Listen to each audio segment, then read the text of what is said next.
저와 함께 로마서 8장 18절부터 22절까지 말씀을 같이 읽으시겠습니다.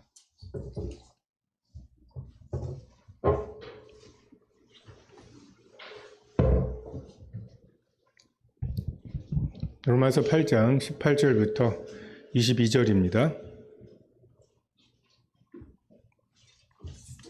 18절 같이 읽겠습니다. 자, 시작. 생각하건대 현재의 고난은 장차 우리에게 나타날 영광과 비교할 수 없느니라.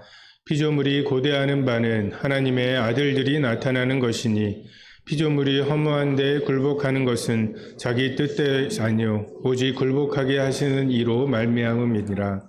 그 바라는 것은 피조물도 썩어짐의 종노릇한 데서 해방되어 하나님의 자녀들의 영광의 자유에 이르는 것이라. 피조물이 다 이제까지 함께 탄식하며 함께 고통을 겪고 있는 것을 우리가 아느니라. 예. 율법이 육신으로 말미암아 연약하여 할 수 없는 것을 하나님이 어떻게 하시는지, 무엇보다도 성령을 통해서 영을 따르는 자들을 통해서 율법으로 도무지 이룰 수 없던 것들을 어떻게 이루어 가시는지 이 부분들을 로마서 8장을 통해서 보고 있습니다. 왜 율법이 아니라 성령인가? 나타날 영광이 있기 때문에 그렇습니다. 우리가 도달해야 될 목표가 다르기 때문에 율법으로 하시지 않고 성령으로 하기로 하셨습니다. 상속자가 되기 위해서 고난을 함께 받아야 하죠. 근데 이것이 우리에게 은혜인 것이 장차 나타날 영광과 비교할 수 없기 때문에 그렇습니다. 뭐 대학 가면 좋을 줄 알고 대학에 갔는데 시험을 보더라고요. 저는 대학 가면은 정말 대학 가서 네 마음대로 해 뭐 이런 거의 신앙에 가까운 시대를 지냈기 때문에 그 대학 가면은 정말 그 꽃길만 있을 줄 알았어요. 그리고 3월 달에 꽃 피고 일단 남녀공학에다가 그리고 막 동아리 모집한다고 막 그 광장에 여러 부스들 차려놓고 막 하는 이게 대학이구나 라는 생각이 들고 무엇보다 주 5일째 너무 좋았거든요. 근데 4월 중순쯤 되니까 캠퍼스에 돌아다니는 사람이 없어요. 시험을 보고 뭐 배운 게 있다고 시험을 보나 하는데 막 과목은 5과목밖에 안 되는데 한 과목 딱 100페이지 되고 다 영어로 돼 있고 그것도 다 막 수학이 정말 대학에 가고 또는 뭐 우리가 대학을 졸업하고 취직을 하고 가면 내 마음대로 할 수 있는 건 아니잖아요. 근데 왜 그 대학을 붙은 것 또는 그 직장에 가게 된 것 이것을 우리가 감사하게 생각하느냐. 우리가 그 대학 또는 그 직장에서 수고한 것 그거보다 그 보상이 더 클 거라고 하는 믿음 때문이죠. 지금 우리가 신앙생활 주님께 드리는 거 헌신하는 거 이러한 것들이 쉬운가 어려운가의 차이가 그러한 믿음의 차이라고 생각이 됩니다. 하나님께서 영광을 주시기 위해서 우리에게 작은 헌신들을 이끌어내시죠. 율법에 의한 것이 아니라 우리 마음을 감동하셔서 도시락 하나의 헌신을 그리고 배 한 척을 빌려드리는 이런 헌신들, 그 2렙돈의 헌신을 하나님께서 우리의 마음 속에 일으키셔서 그 헌신을 하게 하시고 지극히 작은 자에게 냉수, 정말 가공할 내 수고가 조금도 들어가지 않은 거죠. 냉수라고 하는 게 그냥 떠다 주는. 근데 그것에 대해서 이거 네가 한 거라고 말씀하시고 영광으로 갚아주실 이것이 하나님의 계획입니다. 이 헌신은 그리고 견딤은 율법에서 나오는 그런 억지로 하는 것이 아니라 성령의 감동에서 나오는 그 자원함, 이것이 하나님께서 바라시는 것이고 사막을 건너면서 사막을 그 땡볕을 견디는 것만으로도 힘이 드는데 배낭에다가 돌 한 덩어리를 지고 가라고 하시면 그것이 우리에게 굉장히 이해하기 어려운 왜 하나님이 이렇게 하시나 싶은 그런 것처럼 보일 수 있어도 만약에 그 도착해서 보니까 정말 그 돌이 보석이 되어 있다면 우리에게는 좀 더 넣을 거라는 아쉬움이 있을 것입니다. 그러니까 이것이 믿어지는 사람들에게 있어서 장차 나타날 영광과 비교할 수 없는 고난이라고 생각하게 되겠죠. 하나님께서는 언제나 십자가를 통한 부활의 영광을 말씀하시죠. 그 겟세마네의 그 고뇌와 그 결단, 그리고 부활의 새벽이 있습니다.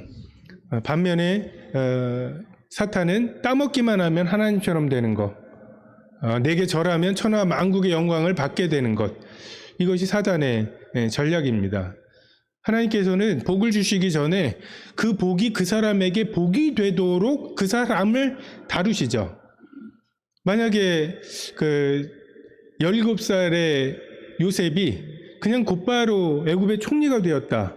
애굽의 총리라고 하는 자리와 그 권세가 요셉에게 복이 되었겠습니까? 하나님께서는 항상 어떤 사람을 먼저 다루시고 그 사람에게 어떤 일들을 맡기시죠. 그 다루심의 과정들은 다 다릅니다.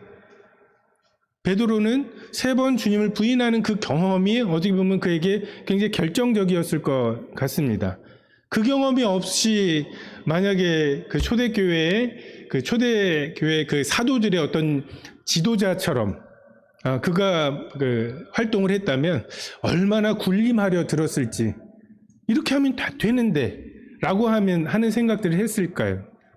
그 다루심은 다 다르지만 어쨌든 하나님께서는 그 다루심을 통해서 그 인격이 그 복으로 누릴 만한 자격이 있는 그런 자로 삼으신 후에 영광을 주시는, 지금은 고난의 때입니다. 지금은 잠시 받는 그 고난의 경한 것을 경험해야 되는 때입니다. 이것이 그 영광의 중한 것을 이루는 때이죠. 율법으로는 이러한 고난을 끝까지 견디게 만들 수가 없습니다. 복을 받기 위해서 주님을 하나님을 섬기는 것이고 그것을 쌓아서 하나님과의 관계를 만들려고 하는 것이기 때문에 끝까지 견딜 수가 없어요. 탕자의 형처럼 내가 아버지의 말씀을 거역한 게 하나도 없는데 나를 위해서는 염소 하나를 잡으신 적이 있느냐고 하는 그냥 그 불평이 쌓여 가고 있는 거예요. 그 율법을 지키는 삶을 통해서는 그냥 동생이 돌아온 것이 기쁘지 않은, 사실 이 형이 해야 할 일은 먼 나라에 가서 그 동생에게 아버지가 아직도 기다리고 계신다고 하는 그 예수님이 우리에게 오셔서 하셨을 그 일을 이 형이 가서 그 동생에게 해야 되는데, 문제는 이 동생이 와서 다시 아들의 지위를 회복한 것, 그래서 이미 그 동생은 아버지 유산 가지고 나갔고 그런 막말을 하고 나갔기 때문에 이제 이게 다 내 거라고 생각하는 이 형에게 이 동생이 돌아온 게 조금도 기쁘지 않고 유산을 또 나누는 이런 나중에 그 왕자의 난 이런 이제 시나리오들이 떠오르는, 본전이 아쉬운 거예요. 아버지를 섬긴 것이 기쁜 게 아닌 사람, 그냥 아버지를 섬겼으니까 무언가를 받으려고 하는 이런 율법의 헌신은, 동생이 돌아왔는데, 죽은 줄 알았던 동생이 돌아왔는데 그것이 기쁘지 않고 38년 된 병자가 일어나서 낫게 됐는데 그게 기쁘지 않은 것이죠. 율법으로는 그 영광을 주시기 위해서 하나님이 주시는 작은 고난들, 이것을 견뎌낼 수가 없습니다. 19절부터 보면 자유에 대해서 말씀하시죠. 목표가 다르기 때문에 하나님께서는 성령을 통해서 영의 생각을 우리에게 주시고 그 영의 생각을 따르는 자들이 예수 그리스도와 같은 삶을 살게 하시는 이 방식으로 우리를 다루고 계십니다. 하나님의 구원 계획은 단순히 사람들의 악한 행위를 그냥 제어하게 하시는 것이 아니에요. 전에도 말씀드린 것처럼 정말 도둑질하는 사람 손을 공개적인 자리에서 찍어버리는 아랍의 나라들이 있죠. 도둑질 우리나라보다 훨씬 덜 합니다. 사람 죽이면 정말 공개적으로 해가지고서 막 돌로 쳐서 죽이거나 가늠한 사람들 돌로 쳐서 죽이는 나라들 우리나라보다 또는 뭐 그것을 손가락질하는 막 그 유럽이나 미국의 막 그런 인권이 굉장히 보장된 나라들보다 살인이 현저하게 적습니다. 그냥 그것을 제어하는 것이 목표라면 이슬람이 맞아요. 그냥 그렇게 눈에는 눈, 이에는 이, 그리고 공개적으로 내가 돌을 던져가지고서 살인자들이나 아니면 가늠한 그 사람들을 그 징계하고 그러고 나면 그 사회 분위기가 어떻겠습니까? 근데 하나님께서 생각하시는 구원의 계획은 그거보다 훨씬 더 큰 것이죠. 우주적인 것이죠.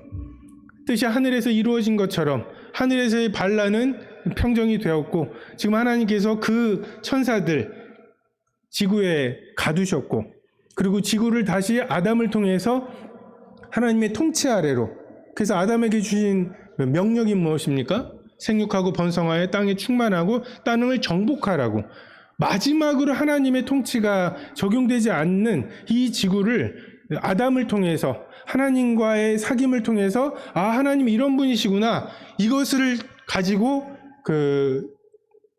경작하며 지키게 하시는 이 사역을 통해서 이 마지막으로 남은 이 땅도 하나님의 통치 아래로 이끌어 가시려고 했던 것이 하나님이 사람에게 이 땅을 맡기신 원리였죠. 첫사람 아담이 그것에 불순종함으로 실패하였고 마지막 아담 예수 그리스도께서 다시 경작하며 지키며 생육하고 번성하여 땅을 정복해 나가는 그러한 과정 속에 있습니다. 그리고 하나님께서는 이 일들에 사용할 하나님의 아들들을 지금 준비시키고 계시죠. 하나님과 피조물은 완전히 분리되어 있죠. 이 피조물을 모두 모아서 하나님을 설명하려 해도 그것이 하나님이 아닙니다. 그래서 그 어떤 형상도 만들지 말라고 말씀하시죠. 그 어떤 형상도 하나님을 담을 수가 없습니다. 그래서 하나님은 그 자신의 이름을 나는 나다. I am who I am이잖아요. 그냥 하나님을 설명할 수 있는 것은 하나님 밖에는 없는. 근데 이 하나님께서 예수 그리스도를 통해서 하나님이시면서 동시에 인간이신 이 예수님을 통해서 피조물과 만나셨습니다. 그리고 그 만난 예수 그리스도에게 붙은 사람들, 우리들을 통해서 이 접점이 점점점 넓어져 가고 있고 만물 안에서 이 교회가 그냥 단지 교회가 되어서 희희낙낙 나제바바라 뭐 이런 유토피아나 극락을 하나님 말씀하시는 게 아니라 그는 머리니 교회의 머리라고 말씀하시고 교회는 만물 안에서 만물을 충만하게 하시는 이의 충만함이라고. 교회가 무언가 할 일이 있어요. 만물 안에서 만물을 충만하게 하시는 그 일에 교회를 사용하시고 오늘 예배 시간에도 말씀 인용을 했지만 나라와 권세 이것을 아버지께 바치시는 이러한 일들이 남아 있습니다. 뜻이 하늘에서 이루어진 것처럼 땅에서도 이루어지는 것, 나라가 임하시며 권세와 영광이 아버지께 영원히 있게 되는 이것이 하나님의 궁극적인 계획입니다. 수백 년을 견디도록 만드는 그 성과, 그냥 하루 정도 지낼 만한 텐트를 치는 것은 그 기초를 쌓는 것과 이 기둥을 쌓는 이 모든 것의 재료부터 시작해서 그 기초를 파는 깊이가 완전히 다르죠. 건축하는 것을 보면은 땅 파는 게 거의 뭐 한 3분의 1 정도는 넘는 것 같아요. 집은 다 부셔가지고서 칸막이 쳐 있는데 아무 일도 안 일어나는 게 굉장히 오래 지속이 됩니다. 그러다가 일주일에 한 번씩 왔다 갔다 하다 보면 쑥쑥 커 있죠. 그 땅 파는 동안에 우리는 아무 일도 안 일어나고 있다고 생각을 하지만 그것이 얼마나 높은 빌딩을 지으려고 하느냐에 따라서 그 깊이가 달라지는 것처럼 하나님께서 우리에게 목적하고 계신 것이 무엇이냐에 따라서 우리를 다루시는 것이 전혀 다른 것이죠. 하나님께서 우리를 백성을 넘어 자녀로, 자녀를 넘어 신부로, 신부를 넘어 그분의 몸으로 우리를 다루어 가고 계시고, 그것을 요구하시는 것에는 그 목적이 있으시기 때문에 그렇습니다. 단지 간음하지 말아라, 도둑질하지 말아라, 이 정도 수준, 너 눈 한 대 맞았으면 너도 눈 한 대만 때려라, 이 정도 수준으로 우리를 다루시는 게 아니라, 장차 우리가 왕노릇 하게 될 때 그 왕노릇이 우리가 지금 보고 있는 그런 왕노릇이겠습니까? 으뜸이 되고자 하는 자는 섬기는 자가 되라고, 종노릇해야 한다고 말씀하신 그 예수님이 왕노릇 하신 거잖아요. 이 땅에 오셔서 예수님이 하신 일들이 있죠. 그러면 예수님이 이 땅에 오셔서 하신 건 종노릇이고, 그걸 잘했으니까 나중에 왕으로, 이런 것이 아니라 원래 왕노릇은 그런 거였어요. 큰 자가 작은 자를 섬기는 그런 것이었어요. 근데 우리가 오해해서 참 피라밋이 거꾸로 서 있죠. 그죠? 돈이 정말 필요한 사람들한테는 돈 빌리기가 참 어렵고, 근데 돈이 필요 없어가지고서 이 전화 좀 걸지 마세요 하는 그런 전화들 되게 많이 오죠. 이상한 것 같아요. 권세가 있어서 이제는 그 다른 사람의 케어가 필요가 없어요. 다른 사람이 돌봄이 필요가 없는 사람들은 더 많이 돌봄을 받고, 우리가 그 왕노릇을 예수님께 배워야 왕다운 왕노릇을 할 수 있을 것입니다. 우리는 지금 썩어짐의 종노릇하고 있습니다. 이것으로부터 해방되는 것, 이것이 하나님이 말씀하시는 구원입니다. 한 사람으로 인해 죄가 들어오고 죄로 말미암아 사망이 임했습니다. 참 그 누구도 죽음과 썩어짐을 피하거나 이겨낼 수 없습니다. 영원하다고 생각할 만한 것, 굉장히 오래갈 만한 것들이 있지만 영원할 수는 없는 것들. 그래서 우리의 문명이나 역사라고 말하는 것들을 가만히 보면 결국 이 죽음과 썩어짐에 저항하고 있는 것이 아닌가. 내가 없어질 거예요. 여러분 76년도에 월드컵 누가 우승했는지 아십니까? 우리는 월드컵 4강이 굉장히 영원할 거라고 생각하는데 우승한 것도 기억이 안 나요. 예? 뭐 아시안컵은 물론이고요. 되게 안타까우시죠? 근데 아시안컵 우승한다, 월드컵 우승한다, 뭐 이게 무슨 영원한 영광인 것처럼 착각을 하고, 1900년에 장원급제한 사람 누군지 아십니까? 얼마나 대단했겠습니까? 그 시절에. 우리 이렇게 잊혀질 거예요. 정말 이렇게 썩어질 거고 아무도 나를 기억하지 못할 것입니다. 전 세계적으로 하루에 한 11만 명 정도가 죽고 1년에 한 600만 명 정도가 지금 인구가 늘어난대요. 다 죽을 거예요. 100년 정도 지나면 다 죽을 것입니다. 시간을 견딜 수 있는 것이 없습니다. 극한의 즐거움도 시간이 지나면 그리고 극한의 고통도 그렇고, 심지어는 극한의 분노가 있죠. 근데 그 분노가 시간을 견디지 못하고 또 사그라듭니다. 썩어짐에 종노릇하며 우리가 탄식하고 있죠. 이 사망의 몸, 사망이 예정되어 있는 몸, 이 몸에서 누가 나를 건져내랴. 대부분의 사람들 뭐 그런 얘기를 하더라고요. 모든 사람이 자기가 죽을 것을 다 알죠. 근데 또 대부분의 사람들이 오늘은 아닐 거라고 생각해서 산답니다. 죽을 거 알아. 죽지 사람이 다. 근데 그 죽음의 공포를 어떻게 견디고 살까요? 오늘은 아니야. 올해는 아니야.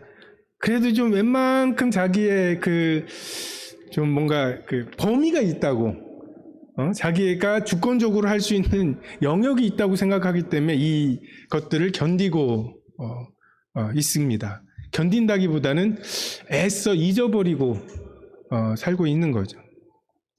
근데 이것에서 해방되어 영광의 자유, 영광스러운 자유.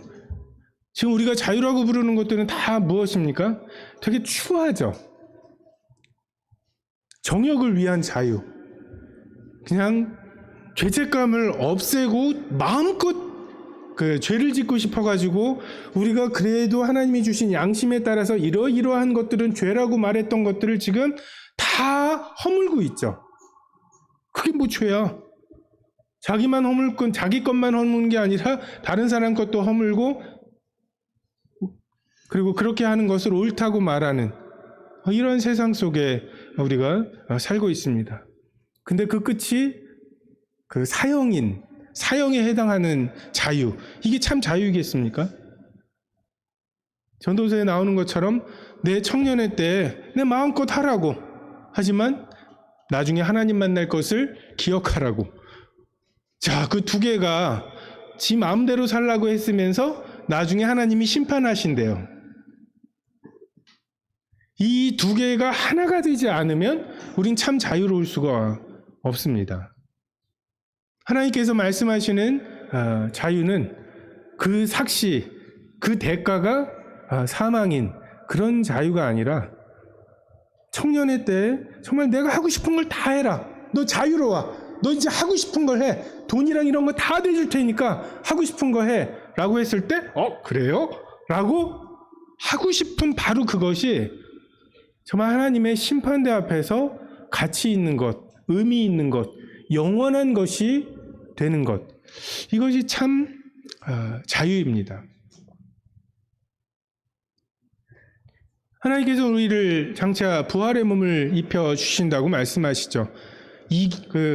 생명이 이김으로 삼킨 바 우리의 죽을 몸을 삼키신다고 말씀하시잖아요. 이 자유한 몸, 이 신령한 몸, 생각하면 그대로 되는 천사들과 같은 몸, 이 몸을 입었을 때 내가 누구인지, 하나님의 목표는 여기에 있습니다. 율법은 우리의 진짜 소원을 가리고 감추고, 그게 체면일 수도 있고 그 형벌에 대한 공포일 수도 있고 여러 가지 것들로 내 속에 있는 소원, 이것은 여전한 채 내 몸의 행위를 제어하는 그러한 것들이죠. 만약에 우리의 삶이 이 세상이 끝이고 그냥 100년 정도 살면서 다른 사람, 내 겉모습만 보는 사람, 나의 행위만 보는 사람, 이것을 속이면, 그걸 한 100년 정도만 잘 속이면 되는 게 우리 삶의 목표라면 율법입니다. 율법이 충분합니다. 근데 하나님의 목표는 하나님의 아들들의 영광, 그 완전한 자유로움, 그 완전한 자유로움이 주어졌을 때 너는 누구냐? 너는 무엇을 원하느냐?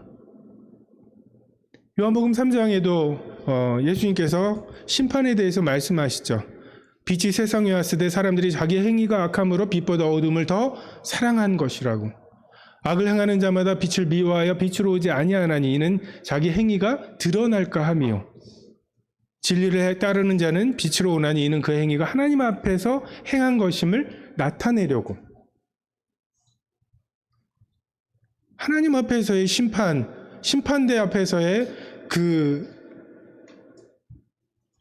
판결이 어렵지 않아요. 그냥 빛 앞에 완전히 자유로워진 우리의 몸을 입고 서게 됐을 때 그 빛에 대한 나의 태도가 나에 대한 심판입니다. 율법으로 그것을 꽁꽁 싸매고 있었던 여자를 보고 간음을 하지 않았지만 그 음욕을, 형제를 보고 살인하진 않았지만 그 미워하는 것을 하나님이 죄라고 말씀하시고 그걸 간음이라고 말씀하시고 그걸 살인이라고 말씀하시는 이유는 실제로 그것이 간음이고 살인이기 때문에 그렇습니다. 여러분, 우리 100년이 우리의 진짜가 아니에요. 우리의 진짜가 있다면 그 중에 정말 그 시작에 정말 짧은 시간이지 않습니까? 그러니까 하나님이 우리에게 요구하셔야 되는 게 우리의 진짜 부활의 몸을 입고 완전한 자유로운 가운데 있을 그 우리에게 그 요구하셔야 마땅한 것들을 요구하시고 그때에 필요한 것들을 다루시는 것이 마땅하지 않습니까?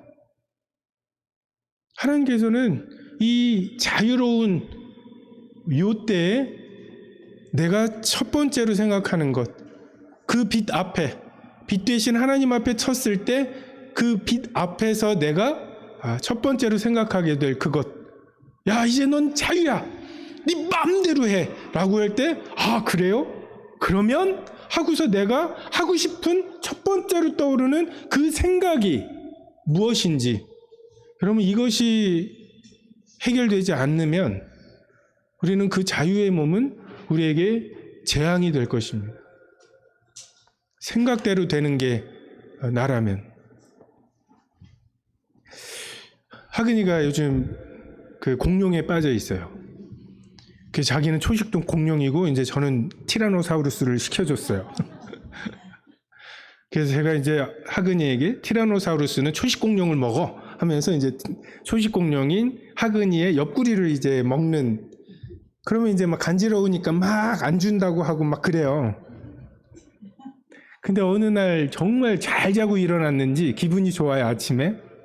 그러고는 그래서 슬쩍 가가지고서 아빠 배고픈데 초식 공룡을 먹어야겠다고 하니까 그날은 오른쪽 왼쪽 자기 옆구리를 보더니 슬쩍 오른쪽 자기 왼쪽 그 옆구리를 이렇게 내주는 거예요.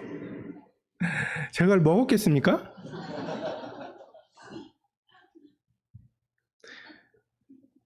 하근이의 엄청난 헌신이죠. 율법으로 만들어낼 수 없는 거예요. 이게 재벌들이 막 몇 조 원을 가지고 만들 수 없는 거예요. 근데 반면에 정말 사랑으로 누구나 얻을 수 있는 것이기도 하고요. 예수님께서 지금 요한복음 17장에 아버지께 기도하시는 걸 보면 그들로 내 기쁨을 그들 안에 충만히 가지게 하려 함이라고. 그게 그 다음 장과 그 다음 장 막 그리고 뭐 이걸 생각하면은 그 기도가 참 안 맞는 것 같은데 그들로 내 기쁨, 기쁘셨다는 거죠. 그 16장에도 그렇고 계속 나오죠. 내 기쁨을 그들 안에 충만히 있게 하려 함이라고. 너무 기쁘셨어요. 하나님께서는 이런 기쁨을 우리에게 주기를 원하시는 거죠. 율법으로는 다윗을 춤추게 만들 수 없습니다. 다윗이 하나님께 성전 지어드리겠다고 말씀드렸는데 하나님이 너 말고 내 아들이라고 그러면 돈 굳었네. 전 하려고 했어요. 라고 하는 태도가 아니라 뭐예요? 이건 만든 건 아니잖아요. 라고 하면서 그냥 준비를 다 해놔요. 솔로몬이 자기 왕궁 짓는 거랑 성전 짓는 거 보면 성전이 훨씬 빨리 짓더라고요. 다 만들어놔서 조립만 하면 되게 만들어 놓고 만든 건 아니에요. 이 헌신은 율법으로 만들 수가 없어요. 이거는 탕자만이 아버지께 드릴 수 있는 거예요. 돌아온 탕자가 그 형 말고 돌아온 탕자가 아직 거리가 먼데 달려나와서 돼지 냄새로 쪄들어 있는 자기를 끌어안고 자기가 하늘과 아버지께 죄를 얻었다고 하는 말도 꺼낼 수도 없을 정도로 압도하신 은혜를, 압도하신 사랑을 깨달은 이 탕자가 이제 내가 다시 아들이 됐어. 이걸로 권세를 부리는 게 아니라 이제 내가 다시 아버지의 아들로 내가 정말 아버지를 섬겨드려야겠다. 정말 아버지가 뭘 원하시는지, 난 제사를 원하지 않고 긍휼을 원하고 제사를 원치 않는다. 이 말씀이 이 탕자는 이해가 되는 거예요. 그래서 이 아이를 반으로 자르네 어쩌네 하고 있는 와중에 울고 있는 그 여인에게 주라고 하는 이 아버지의 마음을 담게 되는 것, 그리고 그걸 소원하게 되는 것, 그래서 이제 먹고 살아야 되는 거, 뭐 온갖 거, 정말 이 사망의 몸에 갇혀서 내가 못하고 있는 것들, 이제 네 마음대로 하라고 할 때 이제 그 자유가 나타나고 이제 정말 내가 섬기고 싶은 만큼 아버지를 섬기게 되는 것, 이것을 하나님이 다루고 계신 것입니다. 그리고 그 다루심을 위해서는 너 이거 했어? 안 했어? 너 70점이야. 분발해. 이러한 것으로는 그 마음을 일으키실 수가 없는, 진리는 율법을 잘 지켰다고 하는 뿌듯함에서 오는 것이 아니라 진리가 우리를 자유케 하죠. 진리이신 그 아들이 우리를 자유롭게 하면 우린 자유로워집니다. 무엇보다도 주는 영이시니 주의 영이 계신 곳에 자유함이 있느니라. 주의 영이 계신 곳에 자유함이 있습니다. 23절에 그뿐 아니라 또한 우리 곧 성령의 처음 익은 열매를 받은 우리까지도 속으로 탄식하여 양자 될 것, 우리 몸의 속량을 기다린다고. 우리는 성령의 처음 익은 열매이죠. 처음에 그리스도고 그리스도께 붙은 자들이죠. 근데 아직 우리가 그 과정 중에 있습니다. 우리는 몸의 속량을 기다리는, 아직은 우리의 그 변화된 영이 이 몸 속에서 하나님이 다루시는, 근데 이 몸 속에 있으면서 이 몸의 생각, 육의 생각이 아니라 영의 생각을 따르고 영을 순종하는 이것을 다루심을 받고 있는 과정입니다. 단번에 영원히 해결하신 구원의 부분이 있지만 날마다 자기를 부인하고 자기 십자가를 지고 한 걸음 한 걸음 나아가야 하는 이런 고난의 시간들, 잠시 받는 고난의 시간들이 있습니다. 근데 이게 영원하지 않아요. 몸에 속량이 있습니다. 이 사망의 몸에서 누가 나를 건져내랴라고 하는 이 성도들의 외침에 대해서, 기도에 대해서 하나님께서 궁극적으로 응답하시는 그러한 때가 있습니다. 우리가 그분의 참모습 그대로를 보게 될 때, 무엇보다 놀라운 것은 우리가 그분의 참모습 그대로를 보고 견딜 거라는 거죠.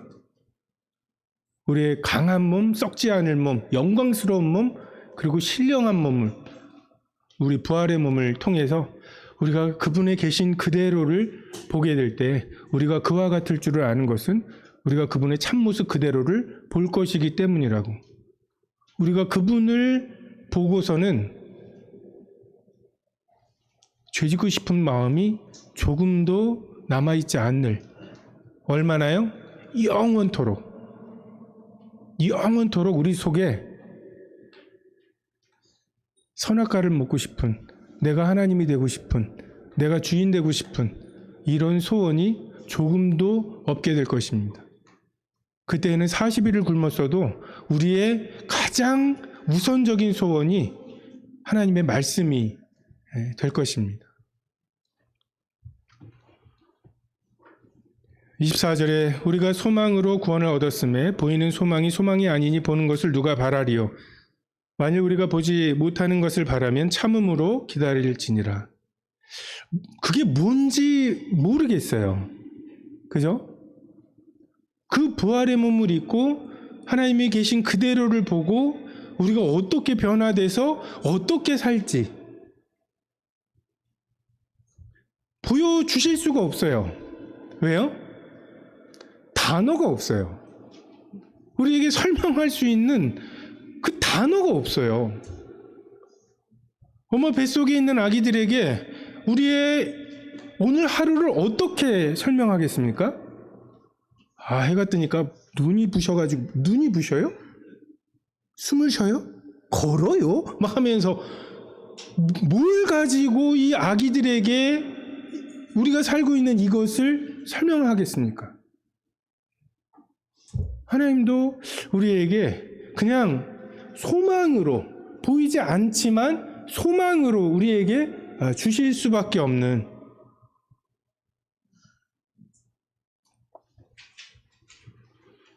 사람의 말로 가히 이르지 못할, 정말 사도 바울이 얼마나 말을 잘 합니까?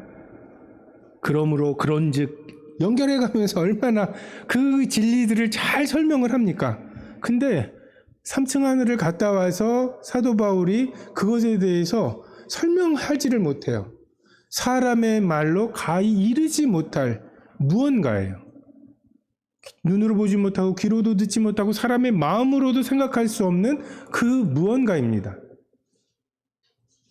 우리도 보여줘도 와서는 설명 못할 거예요.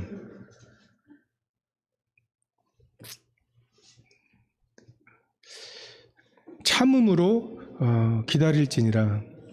우리는 이 말씀을 참음으로 이루어가야 한다라고 읽습니다. 교만한 거죠. 뭔가 이루어갈 수 있다고 착각을 하는 동안 우린 잠깐 꼭 참고 뭔가 그렇게 해서 좀 이루어가, 뭔가 좀 하나하나 좀 쌓아가. 성경은 참음으로 기다릴지니라. 그 약속들을 받는 것, 기다리는 것이 굉장히 큰 사역입니다. 피곤하여 낙심치 않고 기다리는 것. 다윗의 용사들을 보면은 뭐예요? 손에 그 칼집에 꽂지 않고 막 싸우다가 이제 더 이상 싸울 사람이 없는데 그때 주님을 뵐 수 있다면 얼마나 영광스럽겠습니까? 사울이 사무엘을 기다렸어야 했죠. 일주일의 기한을 세웠는데 그 일주일의 기한에 저녁에 온 사무엘을 사울이 끝까지 기다리지 못했습니다. 아브라함은 이삭을, 약속의 자녀를 기다렸어야 했고, 반면에 안나와 시므온은 예수님을 만났죠. 기다림이 보상이 있습니다. 믿음으로 구원받는 것의 핵심은 구원하시는 분에 대한 신뢰와 구원하신 분이 말씀하신 그것에 대한, 그것을 이루실 거라고 하는, 임진왜란 때 약속하신 것이 지금까지 이루어지지 않은 것을 기다려야 했던 것, 이것이 말라기 선지자를 통해서 마지막 말씀을 듣고 예수님이 오셨던 때 그 사람들의 마음이었습니다. 해이해질만 하지 않나요? 아직도 정도령을 기다리시나요? 계룡의 털을 잡고 동방에서 진인이 오고, 그게 정강록에 나오는,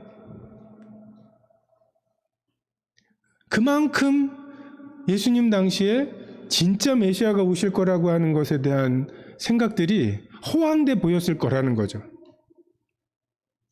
근데 때가 참에 여자에게서 나오신, 이것이 참음으로 기다리는 일입니다.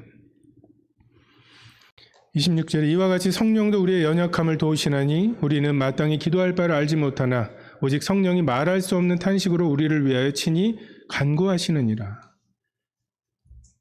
여러분, 마땅히 빌 바를 아십니까? 하나님이 우리의 기도에 다 응답하지 않으시는 것에 안타까워하시지만, 하나님이 진짜로 딱 우리에게 기도한 만큼 해준다고 하면 괜찮으시겠습니까?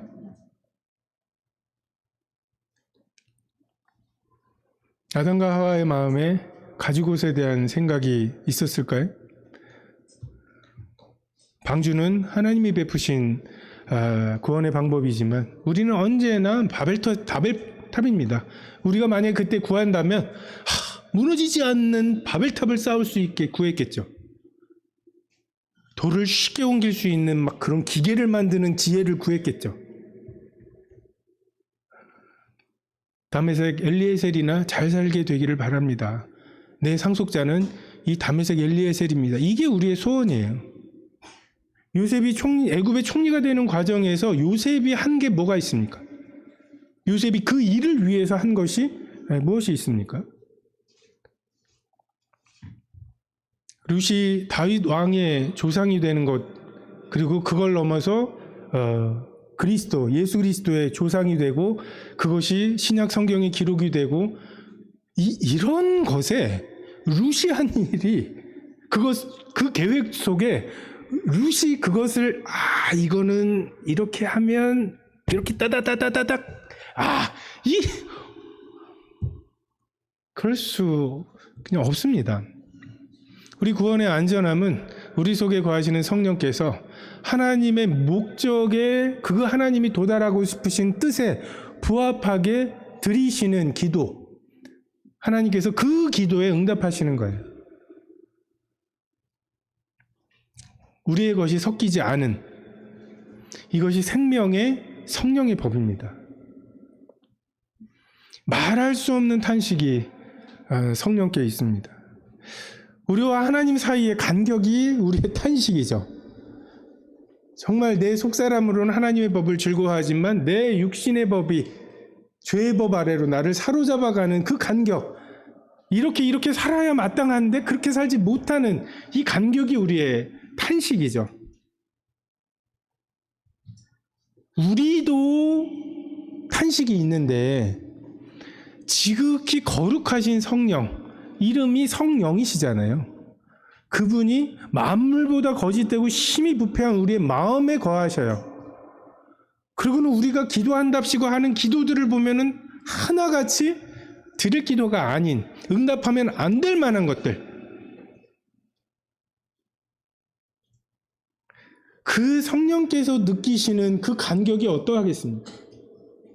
우리가 느끼는 간격이 이러하다면, 우리가 이만큼 탄식을 한다면 정말 성령께서 우리의 진짜 어떠함을 아시고, 그리고 정말 하나님이 원하시는 뜻이 무엇인지를 아시는 그분이 느끼시는 간격과 그 간격 때문에 내뱉으시는 탄식이 어떠하시겠습니까? 그 말할 수 없는 탄식으로 우리를 위해서 친히 간구하시는, 이것이 우리가 구원받는, 우리의 구원이 안전한, 하나님은 이것을 근거로, 심지어 이것을 우리가 드린 기도로 보시는 거예요. 그러니까 우리가 살고 있죠. 우리가 은혜로 산다고 하잖아요. 어떤 은혜 꼽아보세요. 우리가 인식하고 있는 은혜가 있죠. 근데 그게 달까요? 정말 우리가 아이들을 키우다 보면 정말 그 아이가 이렇게 하네 엄마가, 이렇게 하네 아빠가 날 사랑하나? 엄마가 날 사랑하나? 아이가 아이 수준에서 느끼고 있는 부모의 은혜가 있겠죠. 그게 그 부모의 은혜의 전부일까요? 뭐 하나 주스려고 그냥 고개만 숙이면은 머리 부딪히지 않게 받쳐주는, 이걸 그 아이는 모를 거 아니에요. 진짜 은혜가 있습니다. 정말 그때 주님께 진짜 예배가 있을 것 같아요. 진짜 하나님이 우리에게 베푸신 은혜에 대해서 진짜 드릴 수 있는 감사가 있을 거고, 그때는 그 단어가 있겠죠. 그 하나님의 언어를 우리에게 주시겠죠. 우리가 알거니와 하나님을 사랑하는 자 곧 그의 뜻대로 부르심을 입은 자들에게는 모든 것이 합력하여 선을 이루느니라. 30절에 또 미리 정하신 그들을 또한 부르시고 부르신 그들을 또한 의롭다 하시고 의롭다 하신 그들을 또한 영화롭게 하셨느니라. 합력하여 선을 이룬다. 이건 뭐 새옹지마랑 비슷한 거 아닌가요? 좋아 보이지 않아도 그게 나중에 좋게 될 거야. 이런. 저는 이 세상 정말 악하고 전쟁이 있고 막 아이들이 죽고 막 이런 것에 대해서 하나님을 비난하기도 하고 그 전능하심과 선하심에 대해서 논할 때 80억의 악함을 재료로 하나님은 지금 최선을 주고 계시다 라고 생각이 됩니다. 모두가 왕이잖아요. 모두가 주인이잖아요. 모두가 주인인 80억 명의 왕들이 살아가고 있는 이 세상에 하나님께서 이 재료를 가지고 이 사람들의 생각들 속에 그래도 이만한 것, 이것이 하나님의 정말 그 전능하신 능력이라고 생각이 돼요. 우리는 많은 결정 앞에서 뭔가 머뭇거리죠. 더 좋은 결정이 있을 거라고, 더 좋은 기회를 우리가 잡아야 한다고 생각을 합니다. 근데 가장 중요한 것은 그 뜻대로 부르심을 받아서 하나님을 사랑하게 되는 것. 하나님을 사랑하는 자, 곧 그 뜻대로 부르심을 입은 자들에게는 아무렇게나 결정해도 돼요. 하나님의 손이 짧지 않습니다. 우리는 자꾸만 그 결정, 이 결정이 중요한 결정이라고 생각하지만 가장 중요한 유일한 결정은 하나님을 내가 사랑하게 되었는가, 하나님과의 화목이 되었는가, 그 결정이죠. 모세가 애굽의 왕자로서 40년을 산 것, 이것이 모세 오경을 쓰는데 필요했을 것입니다. 그리고 광야에서 또 40년을 산 것, 이것이 그의 백성들을 광야로 이끌어서 광야를 방황할 때 필요했을 것입니다. 그러니까 하나님이 그 일들을 준비시키시는 거죠. 합력해서 선을 이루게 하십니다. 정하시고 부르시고 의롭다 하시고 영화롭게 하셨습니다. 창조하신 것뿐만 아니라 우리를 구원하시는 그 모든 과정에 삼위 하나님의 하나 되심, 그 상의가 있었죠.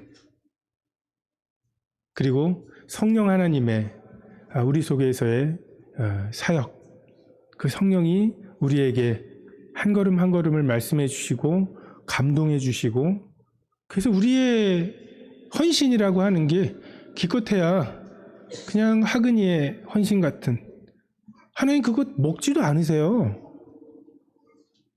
하나님께 필요한 게 아니에요. 근데 이 우주를 창조하신 하나님에게 그것만 한 기쁨이 없는 거예요.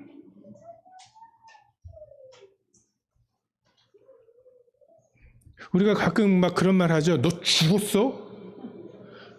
이 말은 되게 모순적인 말이죠. 죽었어는 과거예요. 그죠? 얘 아직 살아있는 애한테 너 죽었어 라고 말하는 말은 난 널 반드시 죽일 거야 라고 하는 굉장히 강력한 의지입니다. 여기 보면은 영화롭게 하셨죠. 하나님 보시기에는 영화로워요, 우리가.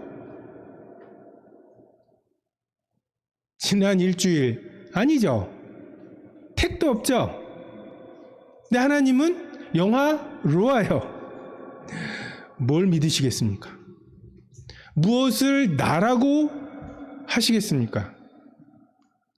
의인은 믿음으로 삽니다. 보는 것으로 행하지 아니하고 보지 않는 것 믿음으로 사는 거죠. 하나님이 깨끗하다 하신 것을 부정하다 말하지 말라고 말씀하시죠.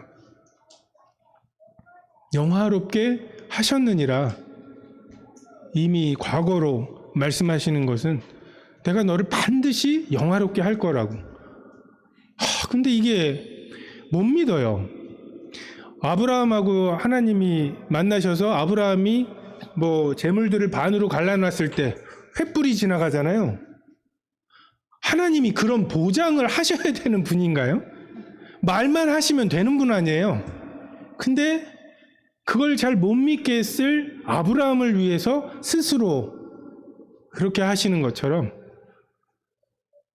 사실은 우리가 하나님에게 요구하고 하나님이 하는 거 봐서 이런 관계여야 되는데, 하나님이 내가 너를 영화롭게 할 거라니까 내 눈에는 벌써 영화로워졌어 라고 말씀하시는데 그걸 못 믿으니까 하나님께서 우리에게 성령을 주시죠. 성령이 보증이에요. 야, 계약이 파토나면 어떻게 됩니까? 보증금을 떼는 거죠. 성령이 우리의 보증이에요. 그래서 하나님이 영화롭게 못하시면 우리 속에 성령이 계시는, 근데 성령이 우리 속에 거하시는 게 영화로움 아닌가요? 결국 하나님 반드시 그 일들을 하실 것입니다. 근데 그것에 우리가 율법을 통해서 무언가를 쌓아간 것이 첨가가 돼야 되는 것이 아니라 반대로 하나님께서 성령을 주신, 그래서 육의 생각이 아닌 성령의 생각을 주시고 성령의 생각을 따라가게 하시고 그것을 통해서 우리를 다루어 가시는, 영의 일에 집중하게 하시는, 이것이 하나님의 구원의 방법입니다. 수준이 꽤 높죠? 그죠? 왜냐하면 우리가 살아야 할 진짜 나로서 육신을 벗고 정말 자유로움 가운데 우리가 살아야 할 그 영원한 세계가 이러하기 때문에 그렇습니다. 우리는 이렇게 다루심을 받아야 됩니다. 그리고 성령께서, 하나님께서는 성령으로 이 일들을 이루실 것입니다. 그는 어제나 오늘이나 영원토록 동일하시죠. 그래서 우리가 성경을 읽을 때 그 남에서 속용된 사람에게 하셨던 그 일을 오늘도 나에게 하실 거라고 하는 걸 믿는 거잖아요. 어제 그러셨던 예수님이 오늘 그러실 거라는 것. 그리고 영원토록 장차 심판대 앞에 섰을 때 예수님은 낯선 분이 아닐 거예요. 우리가 말씀을 통해서 2000년 전에 그 예수님의 사역을 통해서 그가 두루 다니며 착한 일을 하시고 이런 그 분을 지금 우리가 경험하고 또 장차 심판대 앞에서 그분이 나를 변호해 주실 거라고요. 유죄라고 하는 판결이 나기 전에 나에 대해서 예수님이 변호해 주시고, 더 다행인 것은 예수님이 변호사에 머무는 것이 아니라 그가의 인자됨으로 말미암아 심판하는 권세를 그가 받으셨다고. 예수님이 심판하시는 분이에요. 재판하시는 분이에요. 그분이 우리를 재판하실 거예요. 그분이 현장에서 간음 중에 잡힌 여인을 대하셨던 그 태도로 우리를 대하시고 그 은혜로움 속에 우리에게 판결을 하실 거라는 거죠. 우리가 이분에게 집중할 필요가 있습니다. 율법은 나에게 집중하게 만들어요. 내가 어떻게 했나. 그 시선을, 그리고 지난 일주일 동안 나의 삶에서 시선을 모아다가 영화롭게 하셨느니라, 예수님처럼 만드셨느니라, 죄를 알지도 못하는 수준으로 우리를 만드셨다고 하는 그것을 바라보시고 그것을 나의 믿음으로, 그래서 또 일주일을 오직 의인은 믿음으로, 그 믿음으로 살아가시게 되기를 바랍니다. 기도하겠습니다.